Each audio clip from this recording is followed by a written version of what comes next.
Hello, good morning, everybody, and welcome to HRN, the HRN show. I'm Alexander Grichuhin. I'm the Director for Advanced Lung and Heart Disease. Of course, I'm usually always the host, but anyways, our topics for today. So we're going to talk about a little bit about what leads to acute respiratory distress syndrome and what are the common underlying causes. Second, we're going to talk a little bit about cystic fibrosis and the impact of the respiratory and digestive systems, but specifically the respiratory system. And also, if you haven't done already, please like, subscribe, and follow us on Facebook, Instagram, Twitter, YouTube, and TikTok, please. And we'll also be answering everyone's questions live. Yes, if you have questions, please write them out in the comment section, and I'll be happy to address those as we go forward. Before we get started, Alex, it is hot today, and it is like 100 degrees today. Do you have any advice, really quick, of... Well, hydration is going to be the highest one, and then you want to look at the weather index or the air index and see how bad air quality is. But usually hydration is going to be your best bet, especially for not just for breathing, but just overall. Hydration is incredibly important, of course. So if you have to go outside, just be cautious. It is very, very hot. Also, you should be wearing any type of sunscreen. If you do wear oxygen, just make sure that if you use any ointments for your nose, just make sure that they're not just like Vaseline, petroleum types. Just make sure they're water soluble, and yeah, just be safe, because we did find that this should be common knowledge that if you take Vaseline or ointments that are petroleum-based products and you put them next to pure oxygen, you just create enough friction, which isn't a lot of friction that you have to create. It would actually catch on fire. Okay, so we find that pretty common during the winter and summer months. Not saying any others as well. I want to bring up one thing that happened over the weekend, and this might not sound like, this might not sound fantastic, maybe. I don't know. I guess that's very subjective in itself. So anyways, I went diving over the weekend, and I love scuba diving. I love going down very far. I have advanced certifications and things like that to allow me to dive very deep.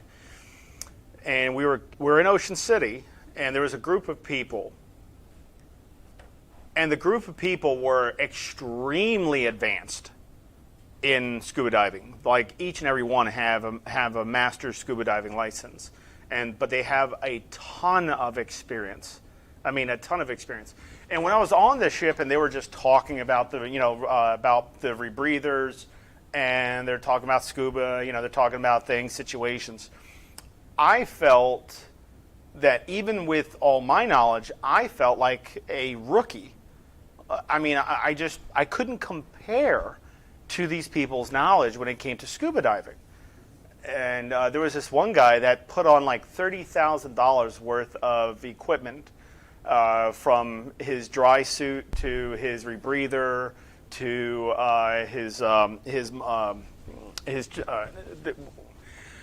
basically there's this motorized vehicle that you can hold underwater, and it'll help you travel. So it's like a little underwater scooter.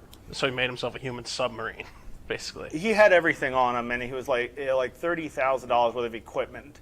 And the amount of knowledge this guy just felt so comfortable with, with any given situation. So we had a situation, and the anchor was tied into a shipwreck. We were looking at shipwrecks, and the anchor was stuck. And so the captain of the boat, scuba diver as well, of course. The captain was bringing up, maybe we should do this, maybe we should do this. And this other gentleman that's very experienced, and they know each other very, very well, was like, hold on. Let's think this through before we execute any decisions. And, he went into the water and everything, and everything turned out just fine. But when I went into the water, the current and the surge was so strong that because of the hurricanes and the weather that's southern United States that's affecting the East Coast, especially around Ocean City, the water was very cloudy, so the visibility was only probably about like maybe at best 5 feet, but it was 3 feet visibility. It was very, very poor visibility, but the surge was very strong. As soon as I went into the water, mind you, I'm an advanced certified scuba diver. And I go in, and the master diver, he goes in first, of course, and he takes a look at the situation. And I was only in there for about maybe 5 minutes, and then he cut the whole thing. He says, "Nope, we're going back up."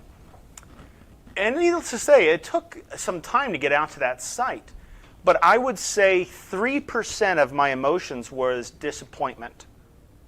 Okay. 97% of my emotion was gratitude, because this master diver and the captain was like, the master diver, when I went up, I didn't know what was going on, and I wasn't used to that area. But the master diver, and there's a good point to this, and you can learn a lot from this, because I did.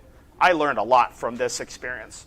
I didn't get to go scuba diving in the wreck as long as I wanted to, but what happened was, the master diver cut it because he said the surge was too strong and the chance of you getting hurt or anybody getting hurt are super high. So instead of them collecting their money, they said, "You're not paying anything. This unfortunately we can't continue to dive." They took my took my safety into consideration 100%. And while other people would have been disappointed, because there was somebody who was disappointed that they couldn't do the dive, they took safety to its utmost, highest respect. It was just, I looked at that so favorable, not because, and I was only a little bit disappointed that we couldn't continue the dive. I was only there for 5 minutes when I was supposed to be in there for like 8 hours, diving. And we cut it short because they looked at safety as the primary concern, not because we want to collect revenue, we want to do this, we want to do that. They looked at safety first. And you take advanced people with a lot of experience. You take advanced people that have all this knowledge and they have all this experience to back that knowledge up. And the first thing that comes to mind is safety. I think that's unbelievably awesome. Versus you take somebody who's a rookie, and the first thing they're thinking of, is, all right, I need to generate revenue. I want to do this. I want to do that. I know the surge is a little bad. Some people might get a little cut up. Those people are not very experienced because they're rookies, right? You have the very well-experienced people, and the first thing that comes to their mind, because they're very intelligent. There was a botanist. We had a scientist, a DNR scientist, and there was very, very, very knowledgeable people. But they looked at, it was the experience that you want to take away from this. When I form a unity with any program, I want to be a bolt, not a sticker. What do I mean by that? Is I want to be put into good use. I felt my experience was so lack compared to theirs that I didn't feel like I was really a part of the team. Now this was my opinion to myself. So what I'm just trying to say is that I felt completely honored to be in that group, in that dive team. But the fact I made decisions based off of safety than anything else put me at the highest respects for each of these people. And you look at these people that have a lot of experience to help you, not just to survive a dive, but also to experience, everything in a safe manner. Look at pulmonary rehab. You take people who are just graduated and they just learn a lot all through their books, but the experience is not there. So you gain all this experience and you look towards these clinicians to help save your life. But, instead of looking at like, all right, hey, Mrs. Susan or, Mrs. Kelly or something, and somebody's they're doing the therapy, but they're not safe. And the first thing that we do, because we look at safety like that, right? first thing we do is like, unfortunately, you can't continue until you sit in the proper chair, or if you sit up straight, or, you know, it's the experience that really backs everything up. I just felt that experience, I learned so much. And even though I wasn't supposed to pay anything, I still paid my full thing.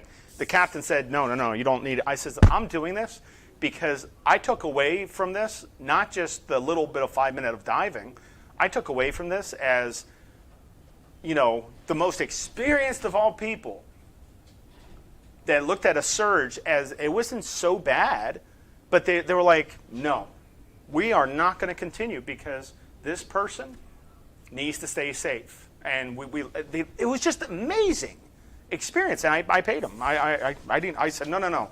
I said I took away from something like this. This was invaluable, and I just looked at that as so high, in respect and everything. It was just an unbelievable experience. So we have some comments that I think you would like to hear. I would love it. Actually, so first of all, Catherine says good morning. Hello. Good morning, Catherine. Gina says, hi, Alex. Thanks to you and your team, I was taken off the pre-transplant list because of the training I got from all of you. I am breathing better and enjoying my life doing things that I hadn't been able to do in a long time with my lung disease. I still practice what I learned from all of you every day. Thank you very much. Thank you very much. And we do have some questions, but would you like to go to our topic first, or? Well, let's bring up one question. Okay. You know, as long as it doesn't pile up so much. So this first one is from Marty from YouTube. Hi, Marty. Hi, Marty. So he says he usually walks 4 miles a day, 2 miles in the morning, 2 miles in the evening. Is that workout okay, or should he be doing more? 4 miles a day? I think that's excellent. That's excellent. Marty, that's excellent. If you can increase that, great. But even if you didn't, you kept it like that, still that's very, very good.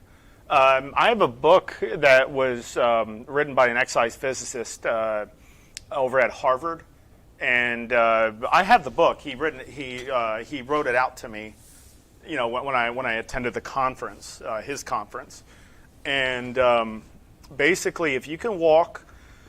This is based off of current statistics with outcomes, and that's from Harvard. So good, very, very, very good school, you know, Ivy League school. So it specifically states if you can walk about 5 miles, you have the lowest death rate. 5 miles a day, you have the lowest death rate. People that walk at least a mile a day just increase their lifespan by a quarter, you know, their mortality rate. Yeah, if you can keep that up, I would say just definitely keep going, because that's excellent. Yes. And next time I'll show that book. It's just so I can kind of bring out, you know, a lot of people don't understand like what constitutes as a good exercise. A lot of people think that what constitutes as a good exercise is something that is going to make him feel better. And they don't realize that also not just makes you feel better, but what else should good exercise do? Helps you mentally. If you go into an exercise and you hate that exercise, the chances are you're going to try to neglect it because you don't like it. You know, but choosing something that you enjoy doing something that you love to do, like walk around the park, you know, go outside and just walk around the block or something. You know, walk your dog, or you know, or whatever. You know, but you have to choose. So next time I'm going to bring that book up, and I'm going to just kind of lay out exactly what it states of how to pick a good exercise. Okay, so please, everybody, stay tuned for on Thursday. I definitely want to go over, you know, how to pick a good exercise for you. Okay, but if you're walking 4 miles, Marty, just keep going, because that's excellent. You know. So this one. So I know I said we would move on to our main topic, but I really want you to answer this question. Yes. So Robert from Facebook says, Hi, Robert. I am on an end with myself. These hot temperatures are driving me to have anxiety attacks and driving my wife crazy. he needs help. Do you have any advice you could give him regarding that? Yes. So is it just the hot weather? That's all he says. It's just the hot weather that gives anxiety. Well, I mean, that's there's nothing wrong with that question at all, because it's very common for people to be more anxious when they know from experience. They know from experience that during this, when weather is this bad, when a hill's this steep, when there's this many stairs, I know I'm going to get out of breath. But we have to understand that out of breath is not a disease; it's a consequence. It's a consequence. When I work out, my work of breathing goes up. That's the easiest way to understand that. Can we bring something up on the board? Let me write something up on the board, because this is a great question. Great question here. And what to do about it? I'm going to keep that. Well, we're going to keep that up. But it's kind of like what to do about it. Let's focus on the board real quick. I'm just going to write this out here.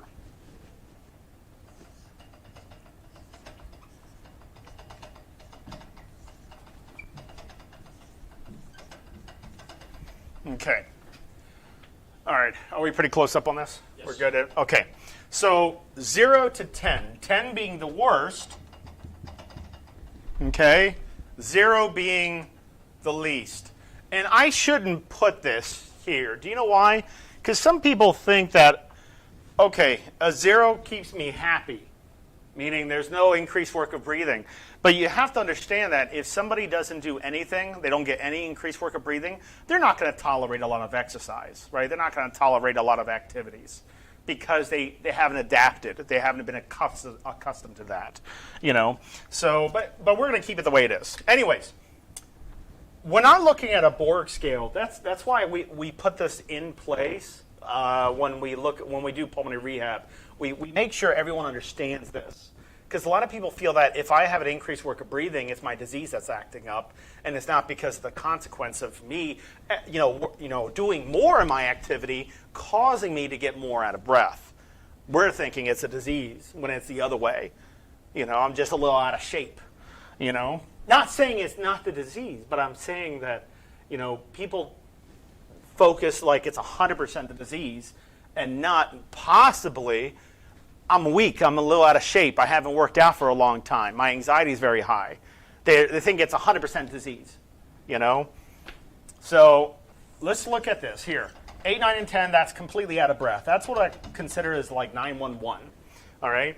7 is a number basically increasing your work of breathing quite dramatically, where you're only communicating like 2 words every breath. 8 is 1 word. In 9 and 10, you wouldn't be able to say one single word. I'm putting a talk test above this. Okay, so 9 and 10, you couldn't even say one single word. You'd be too out of breath. 8, you would be communicating like this. I can't catch my breath. Do you understand? I can only vocalize 1 word every time I have to, every time I initiate a breath, I can only communicate 1 word. That means you're too out of breath. Okay? 7 is like you're only communicating 2 words. I can't seem to catch my breath. It's not as labored as an 8. It's less labored. It's a 7. That's a number telling you to slow down or stop. Sorry. Slow down or stop. It doesn't mean stop. It means slow down a little bit, or you might have to stop, 4, 5, and 6, this is the workout zone us at HRN want our patients to be in.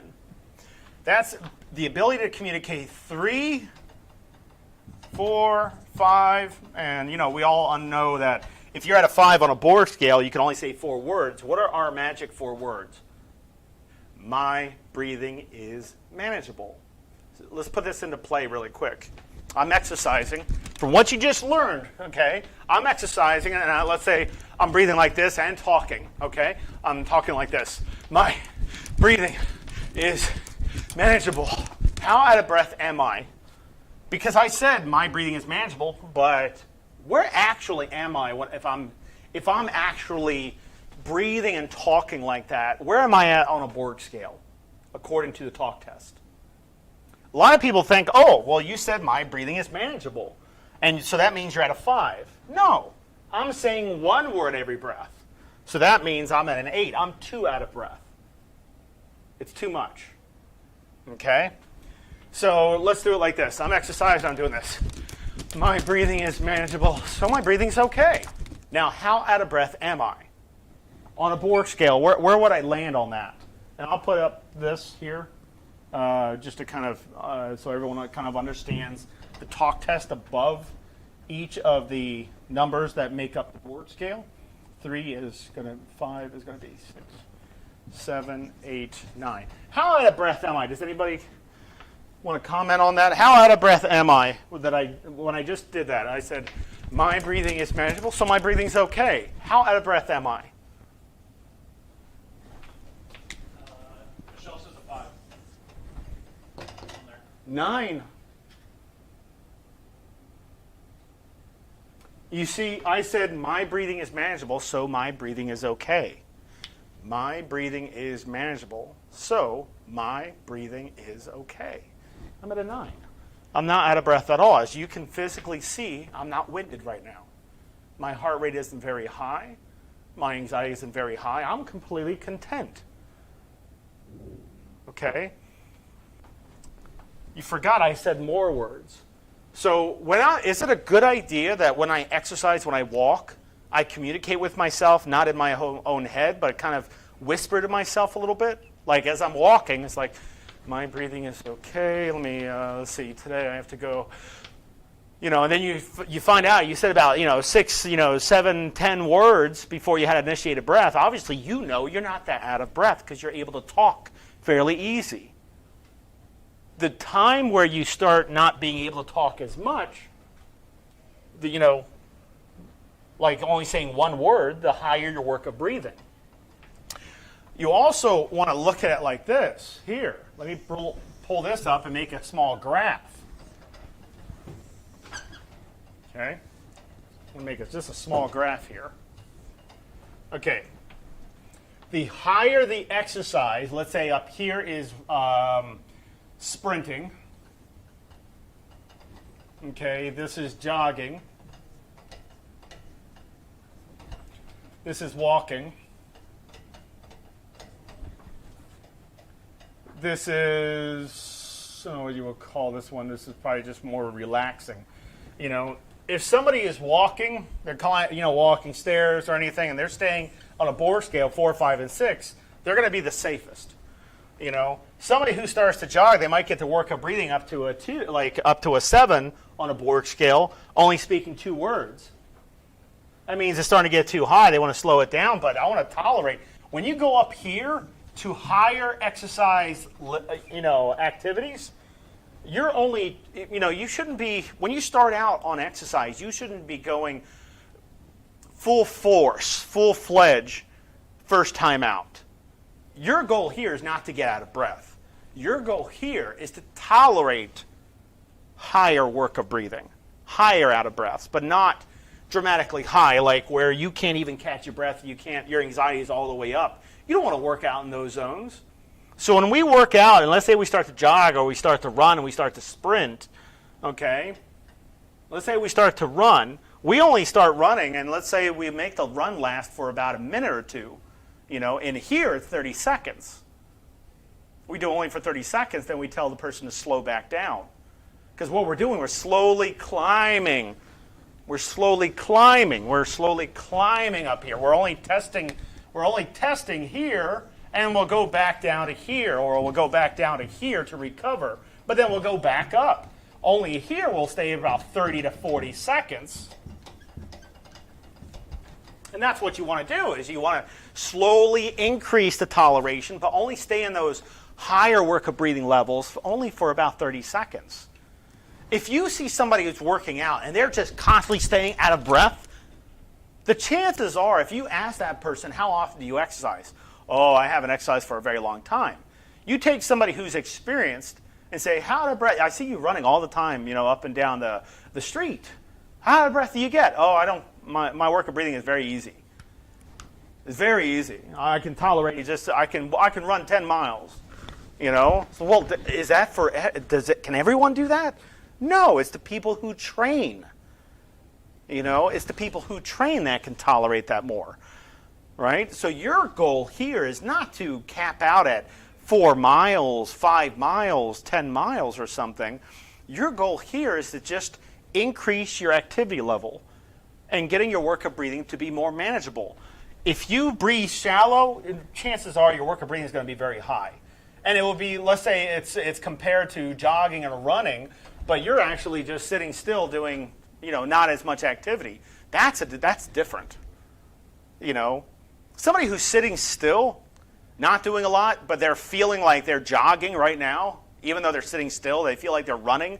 They're very out of breath.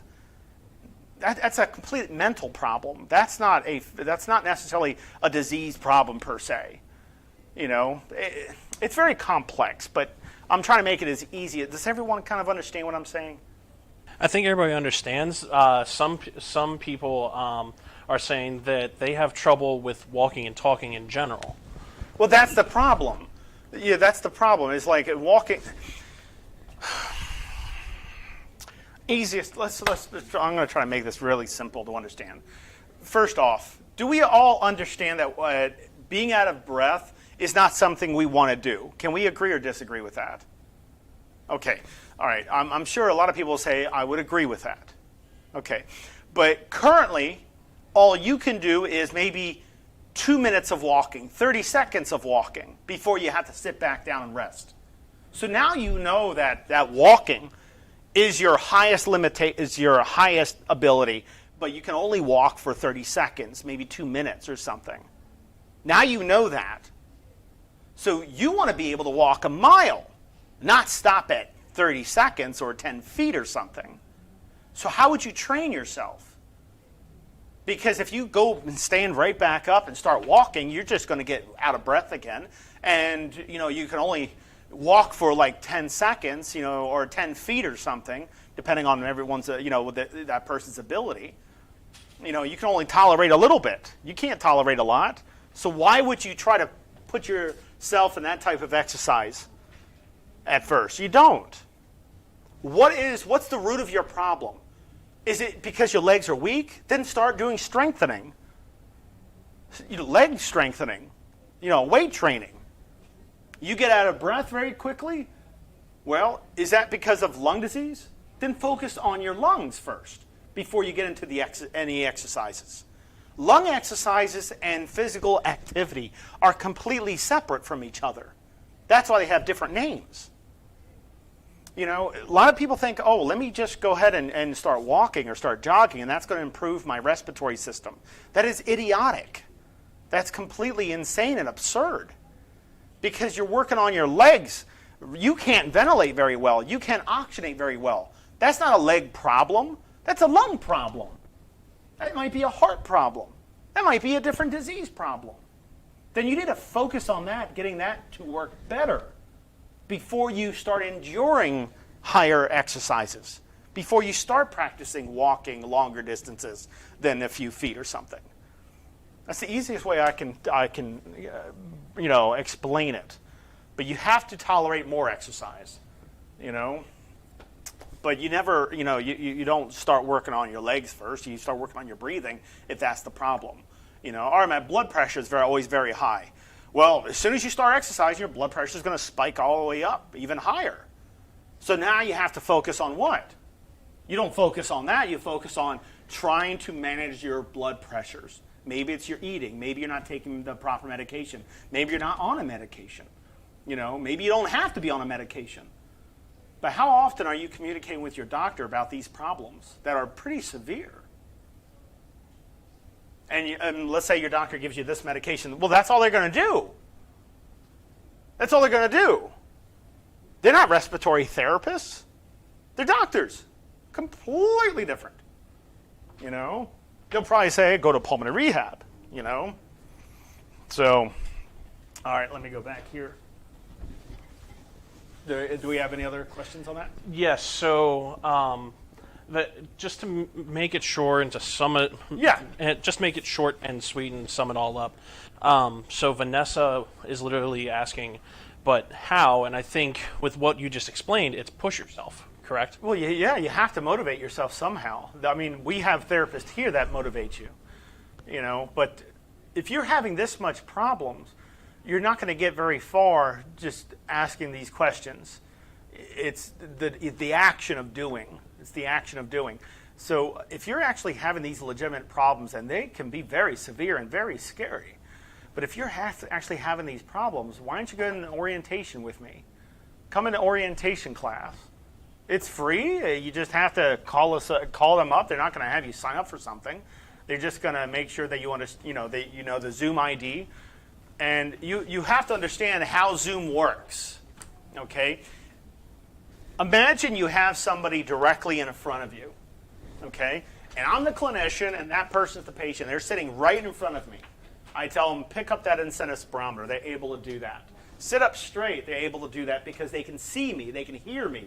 I'm right in front of them. It's the same exact situation on Zoom. It's the same exact thing. People get scared of technology. They get scared like, oh, I have to use my camera. I have to do this. I don't know computers. Well, you don't have to because we set you up. We do that for you. We help you with that. But that's, but the therapy is just like if I was sitting right in front of you. There's no difference in it. There's no difference in it. I'm able to see you. I can see how you're sitting. I can see if your breathing is labored. I can see if you're not doing well. I can see if you're sweating. I can see everything. I can understand tone. I can understand that if you're getting frustrated or if you're happy. I can see if you're depressed easily, just like if you were in front of me. Zoom is the same exact thing. It's just it's a video communication system, just like my video communication system is based off of my body communicating with somebody else. A video communication system is like a phone or a tablet or a computer that has a camera on it, and I'm communicating, I'm seeing you, I can hear you, I can hear that you're scared, everything. Just like if you were right in front of me. So please do not put down, or I'm not saying anybody's doing that, but don't think for a second that our program couldn't help you. It's helped so many people. I mean, it's the highest ratings. I'm not sure how else that can be well explained, but it's the highest ratings. Isn't that what you want? Wouldn't you rather choose the best program out there than something that you're not 100% sure it's going to give you the best? I mean, that's all we ever do is pulmonary rehab. I would suggest coming in, not physically, just calling us up for, the 410, the 410, 410-871-4601. Just call that number and say you want to be in orientation. Talk to me. I would love to know what's going on. But, it can be a little ambiguous trying to do it through like this. It's easier if I'm able to see you. And then I can talk to you after class one-on-one, you and me. And it will be me. I just put the number and the extension do that. to Brianna in our in the comments section for everybody. Also, just to clarify this, yes, we do leave our live streams up if you are having issues or with your internet connection, so you can watch them afterwards on either Facebook, YouTube, or Twitter. In terms of our main topic, Alex. Yeah, I want to go over the main topic really quick. Yeah. So what leads to acute respiratory distress syndrome? So first, what is ARDS, acute respiratory distress syndrome? What is it? So it's an acute episode where it could be all sorts of situations. You could be in smoke, like let's say you're in a house and it caught on fire, and it's causing you acute respiratory distress. Okay. You can have an exacerbation. It's causing you acute respiratory distress. You can have pneumonia. It's causing acute respiratory distress. But what is it? It's an acute episode of symptoms, even new symptoms occurring. Acute respiratory distress syndrome. Okay. So a lot of causes would happen, but when you're looking at symptoms, you're looking at increased work of breathing, you're looking at higher anxiety, you're looking at higher heart rates, you're looking at maybe more infections. All sorts of things could cause acute respiratory distress syndrome. It's a vague topic because it's a phrase that we use in the clinical field to describe somebody's current situation. Okay, that's all it is. It's not like it is a disease, but it's just completely different. Like if I was going to look at it in a textbook, and this little PDQ, it is a textbook, but if I was going to look at ARDS, restrictive pulmonary disease with nonspecific lung response to stresses or injuries of pulmonary or non-pulmonary nature, also known as non-cardiogenic pulmonary edema, shock lung, wet lung, white lung, and ventilator lung. So the damage to the alveolar capillary membrane, but what it states here is damage to the AC membrane, which is the same thing, resulting in inadequate surface surfactant activity. Surfactant is a phospholipid that, so if I take soap, let's say I take soap and I wash the oils off my skin with warm to hot water, I'm decreasing the surface area, right? I'm reducing the surface tension. That's what soap does. If I didn't use soap and I just used water, the grease and oil would probably just spread throughout my hand. So surfactant is kind of like that. It's not a soap per se, but it's a phospholipid. And lipids are fats, waxes, and oils. So if anybody says lipid, L-I-P-I-D, lipids, or pluralize it with an S at the end.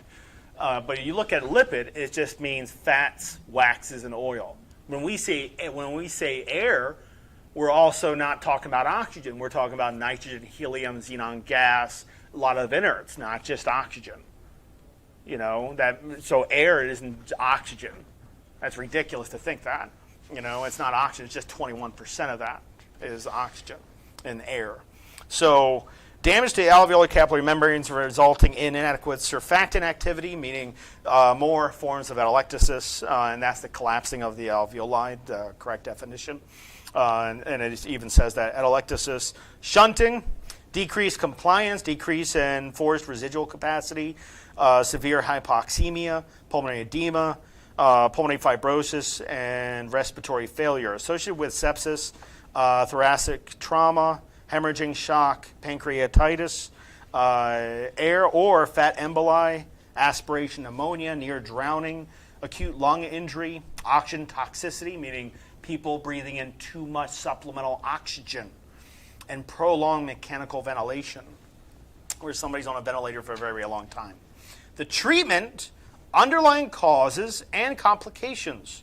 Mechanical ventilation is required to treat hypercarbia, that's the increase in carbon dioxide, and acidosis, that's because the increase of your pH should be at the neutral zone around 7.35 to 7.45.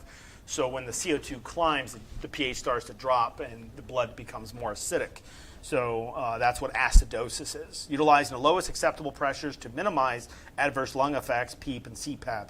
Oxygen at the lowest acceptable level to avoid oxygen toxicity while maintaining adequate PO2 levels. Steroids, antibiotics, diuresis, ECMO, surfactant therapy.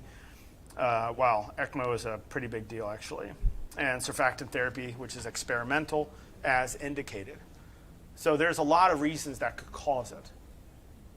Okay, a lot of reasons, but you're looking at more injury than anything. But it could be from pneumonia, it could be that you're in around a lot of smoke, So what are the common underlying causes? Well, there's a lot of underlying causes, as I just mentioned. Any questions on that topic? No, Catherine says that she uses a BiPAP for non-invasive ventilation. You don't have to have a CPAP or a BiPAP. I mean, what I'm trying to say is you don't have to have obstructive lung, like OSA, obstructive sleep apnea. You don't have to have apnea, to get a BiPAP or CPAP. Some doctors, some hospitals will give you and issue you a CPAP or a BiPAP if you're not ventilating, not just oxygenating, so I should just say BiPAP, because it's bi-level. One pressure to increase, the other pressure, to help ventilate you. So we can go over BiPAP, CPAP, what they are later on. But you don't have to have sleep apnea to get a BiPAP, is what I'm trying to say. So BiPAPs, a lot of people find confusing too, because they're thinking they have to wear it throughout the whole day. That is not true. Okay, that's only at night or as directed by your doctor or therapist, and that's the way it should be. Okay. You're not really treating you're not helping the situation. You're just splinting. So Vanessa says that she's definitely interested. So in joining or at least looking into orientation. So yeah, Vanessa, go ahead and give us a call. As far as for just talk to me, Vanessa. I'm just a clinician. All I'm gonna do is just talk to you. I just want to see before anything is done, before anything happens. I just want to see what's going on. That's all. I want you to tell me about what's going on, what's causing the trouble, what do you feel is causing the trouble. I just wanted to get to know you. That's one thing we should never take away from patient, from a patient to clinician, is that interaction. I have COPD. Okay, let me do this. Let me do that. Let me do this. That's horrible. How about this? What's your name? Okay, so all right, Vanessa. What is going on? What's causing these problems? What's happening? What are you doing? I'm getting to know you on a personal level. I'm getting to know you to see what's going on and what we can do, as long as I know what the problems are, what we can do to help fix the problem, But yeah, that's all I'm going to do is just talk to you. That's all. And anybody in these Facebook groups can come into orientation anytime you want to. You can ask questions. It's an hour. You can ask questions, and it starts at 2 o'clock Eastern Standard Time. Okay? So, yes, please give us a call. In terms of, so for Karen, Karen, could you maybe reword your question? It looks like a really good question, just I'm not sure how to word it to ask it, really. So if you would mind just maybe re-asking your question about... What does she say? It says, doesn't muscle require less oxygen? Oh, I see what she's saying. Doesn't more muscle... No, that's not the case. You're talking about strength versus oxygen needs. Muscle always needs oxygen. The tissues always need oxygen. Okay, they always need it. The larger the mass of it, the more it's going to consume. Okay? So let's say I have a weak muscle. Let's say my bicep's weak. This is a great question. Okay, but I kind of understand what you're trying to say. Let's say my bicep's very weak. It's going to take me more energy to lift that heavy weight. Okay? It's going to take a lot more oxygen because the muscle is weak and it takes more energy. And part of that energy is that oxygen to fuel that muscle. Okay? A strong muscle, okay, if I have my muscle's very, very strong, is it going to consume less, more? What do you think? You're thinking out of breath as you're confusing oxygen with out of breath. That's what I think you're doing, is you're confusing oxygen with out of breath. Okay, that's not how it works. Out of breath isn't caused by low oxygen. It's caused by high CO2. Your muscles still need oxygen. The larger the body, the larger the organ is, the more it's going to need. But the energy expenditures wouldn't be as high because the muscle's stronger if the muscle is strong. That's why pulmonary, it's a science. It's not it's an art, but it's also a science. But you have to differentiate and understand that oxygen doesn't cause out of breath. It's the CO2 that causes out of breath. It's the ventilation. I'm not ventilating well. Let's say you have a very, very, all your body is completely strong, and you take an athlete who's very, very strong and they're sprinting, they're running. Are they getting out of breath? Yes. You see a big, massive weightlifter and they're lifting a heavy weight.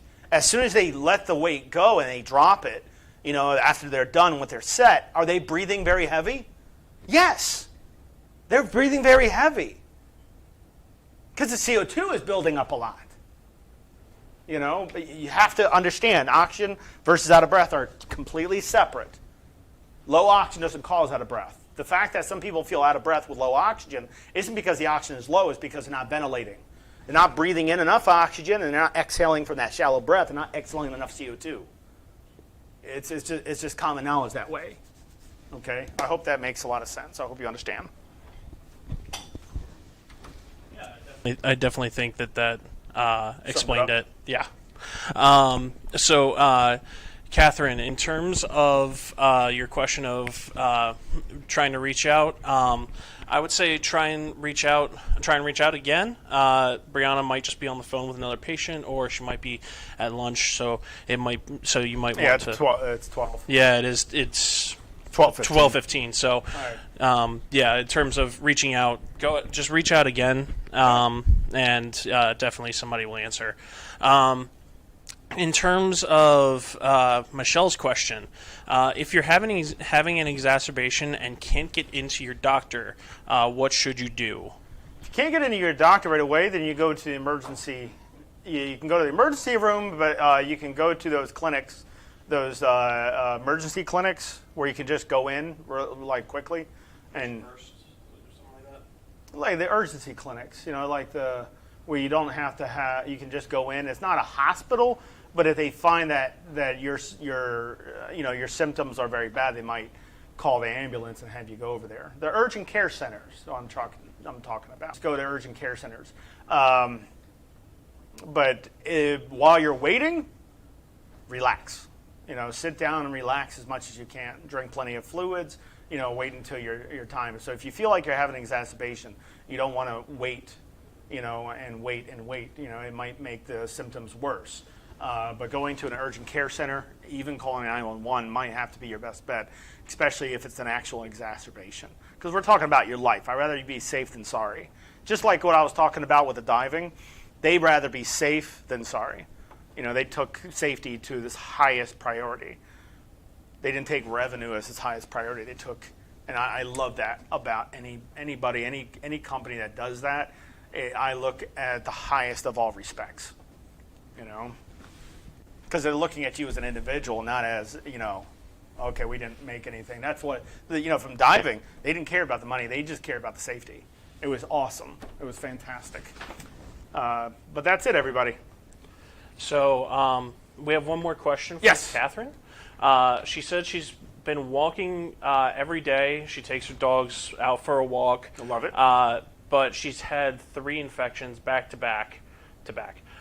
So it's well, you don't have to mention it, but I would like to know what kind of infections are you talking about? Is it like a lung infection or skin infection? Like what so she said it's made her saturation drop. So drop significantly. An infection, it will do that because your body's trying to fight whatever's causing it. So your body is trying to fight that problem, and it can. That's why when we have an infection, a lot of doctors will say it's bed rest. You have to sit in bed. You got to relax, try to rest a little bit, let that take care of itself. Yeah, she said it was a lung infection. A lung infection, yeah. Well, that's going to be obvious. Absolutely. Anyway, so good questions, everybody. Really good questions. So she's trying to stabilize her oxygen saturation after all of this, but it's been dropping. So she was wondering what she can do for an upper body workout to be better. You don't. If your oxygen is dropping dramatically from the exercises, then you don't do the exercise that's dropping your oxygen that far down. So I would love to know how far down are they going. If they're going down into let's say high 80s, then that's okay as long as they come back up in about 30 to 40 seconds. You're looking also at line of sight. When I breathe in oxygen, you're forgetting that you don't want all the time high oxygen saturations when you exercise. You want your oxygen should be coming down a little bit, and then when your body responds to that, it goes back up. That's just the way the body works. So she said it's been going down to the 50s. If it's going down in the 50s, then I would check my pulse ox, because if it's going down in the 50s, you wouldn't be conscious. You couldn't see that if it's an actual. So what I'm saying, it could be a different disease, could be a low battery on your pulse oximeter. But at 50%, an actual 50%, like somebody can't tell me, oh, no, Alex, I saw it. No, I understand that you saw it, but then that was an error because you couldn't visually see that if that was true. It's like somebody's telling, well, Alex, my heart stopped, and it stopped for 10 minutes. Well, then you would have been dead. You were dead for 10 minutes. You couldn't be conscious to see that. Well, I mean, it was all the way down to 30%. I was like, if it was 30%, your heart would have stopped. You know, we have to understand that oxygen, your heart stops at 40, at best. Your oxygen status dropped to 40, your heart will stop. 50, you're blue in the face. If you're not seeing that, then that's not 50%. That's just bad circulation throughout your hand because you're checking with a pulse oximeter. But I wouldn't even walk.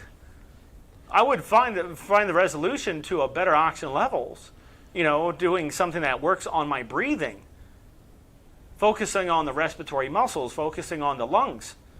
Than ever starting to work. What you need to really get into the program and work out with us because that's, dropping it down. At least we can troubleshoot that and see what's the problem. But if you're conscious, that it's like oxygen narcosis. It's like nitrogen narcosis, but it's like oxygen toxicity. And there's so many things that can cause these problems that manifest from just simple little activities to higher extreme activities. But you definitely need to get into the program. At least let me talk to you because that's going down to 50s. I bet you anything I can find out the reason why it's going down there. Wouldn't you rather have that information so you can have some comfort knowing that, okay, those numbers are not correct? I mean, I find it comfort relieves anxiety. Don't you feel, everyone? Let me help you. If you want that help, let me help you. We're just sitting and not doing anything. But what? Let us help you. Catherine says she does. She says that she really does need help. Then get into the program. She's really serious. It's she's seeing it as that low that her normal is 85. So yeah, I mean, Catherine, it would you really need to come into the program. Yeah, you got to give us a call. This is all we do. I mean, we're literally telling you we can help you. I'm not saying this as a fabrication. And take all the people that are within our program that are on this chat right now. They speak highly about us for a reason.